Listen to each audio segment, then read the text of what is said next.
That's the old paradigm. What is the new paradigm of disability policy? If you look at all the legislation that we have passed recently, and you look at the first sections of the laws, you will find what I'm about to say actually in the legislation. We have rejected the old paradigm that people with disabilities are defective and in need of fixing, and replaced that approach with a notion that disability is a natural and normal part of the human experience that in no way diminishes a person's rights to fully participate in all aspects of society. And furthermore, the approach is not to fix the individual, but to fix the environment in which the individual functions. That is the core precept of disability policy in the post-ADA era. And we need to be able to communicate that to the policymakers, to the folks that we were dealing with. Remember, in many of the systems that you're going to be changing or trying to change and work, and people within those systems that you work with, they don't know disability policy. They do generic systems for people with and without disabilities. You cannot take for granted that A, they understand history, or B, they understand this core value. And as advocates, our responsibility is not to assume that they do, but to make sure that these basic values, these basic premises are understood when the meetings occur, when the vision statements are decided on, when the general approaches are reviewed. So the first part of the checklist is, do we know history? The second is the core precept. Are we addressing that core precept some way in our systems change efforts? Now, what are the goals of disability policy? Again, these are not my goals. These are the goals of disability policy that are articulated in the Americans with Disabilities Act. These are not the goals of the ADA. These are the goals of all of disability policy. Congress just happened to use the ADA as the vehicle for articulating these goals. There are 4 goals. The first is equality of opportunity. The second is full participation. The third is independent living. And the fourth is economic self-sufficiency. And again, the purpose of this presentation is to say, okay, whatever advocacy we're doing, are we addressing each of these 4 issues in our policy change efforts?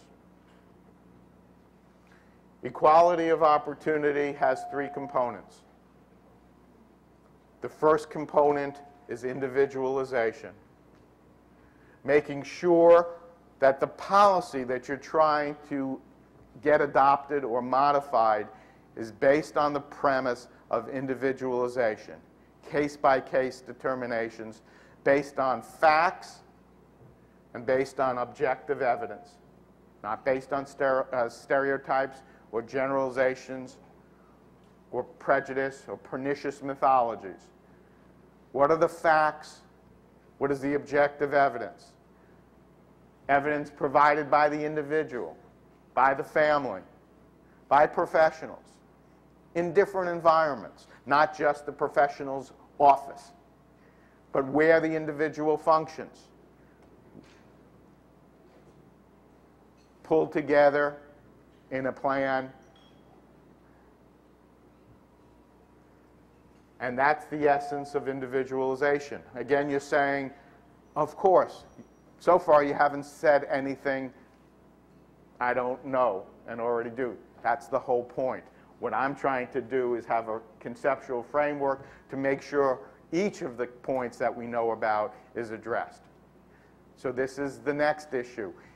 Is our system supporting individualization, is the question. Are we making sure that decisions are made based on the needs of the individual rather than the needs of the system? Second component of equality of opportunity is the notion of genuine, effective, and meaningful opportunity to participate.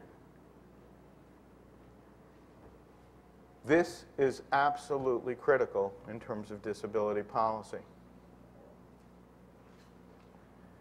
There is nothing, in my opinion, that is more important. And this is the part that is so misunderstood by people who don't deal with disability policy on a day-to-day basis. And part of our problem as advocates is too often we use jargon to explain this notion. And you can't use disability jargon with people, general policymakers, people who don't deal with disability on a day-to-day basis. You throw out phrases like reasonable accommodation and program accessibility, and what do people think? They think special treatment. They think excuses, extra stuff, because they don't quite understand this terminology. But that's the way they think about it. That's why I don't use those phrases. I use phrases like effective and meaningful opportunity, which do not have the disability, is not disability jargon, it's generic. And so the next question on the checklist is the policy that you're trying to achieve in terms of the change, does it ensure meaningful and effective opportunity for all, not just the average person?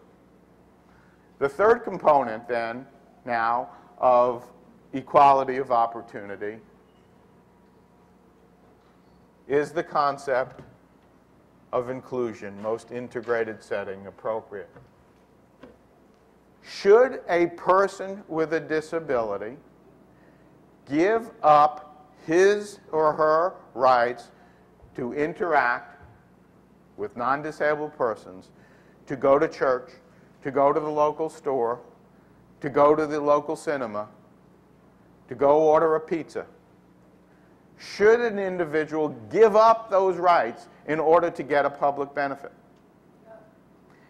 And the answer is no.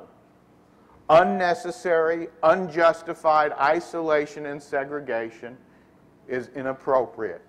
One should not have to be segregated, separated, in order to receive a public benefit.